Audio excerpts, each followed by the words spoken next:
लेकिन मदन राठौर जी को तो मानता ही नहीं है कोई बीजेपी। आप बताओ कोई मानता है? अगर मानता तो आरएस मेंस की भर्ती को निरस्त कराने के लिए, वो एग्जाम को निरस्त कराने के लिए आके कह गए मेरी सब जगह बात हो गई, ऊपर हो गई, नीचे हो गई, हर वोकल एग्जाम हो रही है। आरएस एग्जाम के स्थगन को लेकर विपक्ष अब सरकार को आड़े हाथों ले रहा है। दरअसल विपक्ष इसको लेकर लगातार हमलावर है, न सिर्फ सरकार पर बल्कि भाजपा प्रदेश अध्यक्ष मदन राठौड़ पर। दरअसल भाजपा प्रदेश अध्यक्ष मदन राठौड़ ने हाल ही में अभ्यर्थियों से मुलाकात कर उन्हें स्थगन का आश्वासन दिया था। ऐसे में पूर्व मुख्यमंत्री अशोक गहलोत ने मदन राठौड़ की भूमिका को लेकर कई तरह के सवाल उठाए। उन्होंने कहा कि मदन राठौड़ ने किससे बात कर अभ्यर्थियों को स्थगन के लिए आश्वासन दिया, और अगर उन्होंने आश्वासन दिया तो क्या मुख्यमंत्री से उनकी कोई बात ही नहीं हुई, और क्या उन्होंने बिना मुख्यमंत्री से बात किए ही अभ्यर्थियों को आश्वासन दे दिया? ऐसे में सरकार में किसकी चल रही है? अब पूर्व मुख्यमंत्री अशोक गहलोत के बाद में कांग्रेस के प्रदेश अध्यक्ष गोविंद सिंह डोटासरा ने भी मदन राठौड़ के भूमिका को लेकर कई तरह के सवाल उठाए हैं। उन्होंने कहा है कि सरकार में मदन राठौड़ की बिल्कुल भी नहीं चल रही। इसके साथ ही उन्होंने राजेंद्र राठौड़ को लेकर परिसीमन की गांठ-साठ करने के भी आरोप लगाए हैं। आरएस एग्जाम के स्थगन को लेकर मदन राठौड़ ने जब आश्वासन दिया तो ऐसे में स्थगन क्यों नहीं हुआ? क्या उन्होंने मुख्यमंत्री से वार्ता नहीं की? और क्या मुख्यमंत्री से वार्ता करने के बाद में भी इसको लेकर कोई ठोस निर्णय सामने नहीं आ पाया? ऐसे में गोविंद सिंह डोटासरा ने क्या कुछ कहा, यह सुनिए। है कौन? कौन है बीजेपी में? किसने की है? राजेंद्र जी राठौड़ तो देखो अभी भूमिगत है, वो तो प्रीसीमन में तोड़ फोड़ में लगे हुए हैं, रिजल्ट क्या आता देखते हैं। लेकिन मदन राठौड़ जी को तो मानता ही नहीं है कोई बीजेपी में। आप बताओ कोई मानता है?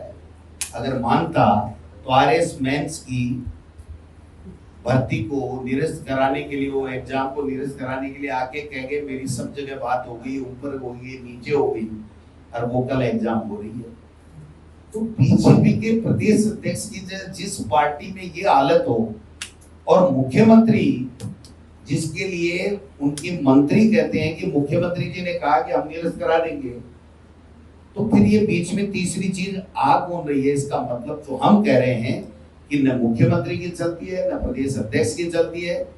बीजेपी में पर्ची से काम होते हैं या खर्ची से काम होते हैं, तो ब्यूरोक्रेट्स भी लगे हुए हैं, और दिल्ली से पर्चियां आती हैं वो लोग भी लगे हुए हैं, दिल्ली के लोग भी लगे हुए हैं।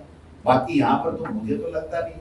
किरोड़ी लाल मीणा साहब भी कह रहे हैं, मैंने भी कह दिया, दो उप मुख्यमंत्री कह रहे हैं, 40 विधायक कह रहे हैं, और रिजल्ट 0 आ रहा है। तो आप समझ सकते हो कि किस बीजेपी की बात कर रहे हैं। वो उनको अधिकार ही क्या है हमारी पार्टी के बारे में टिप्पणी करने का? वो तो अपनी देखें, और राज में वो है, जवाबदेही उनकी बनती है कि आपका ये जो कुशासन है, आपके जो माफिया हावी है, आपका ब्यूरोक्रेट्स हावी है, आपसे आईएएस की लिस्ट निकलती नहीं, आरएएस की लिस्ट आपके ट्रांसफर की निकलती नहीं, बैन होते नहीं, मंत्रिमंडल विस्तार होती नहीं, पर्चियां बदलने की रोजाना अफवाहें आती हैं या सही आती हैं, रोजाना न्यूज़ें दिल्ली से आती रहती हैं।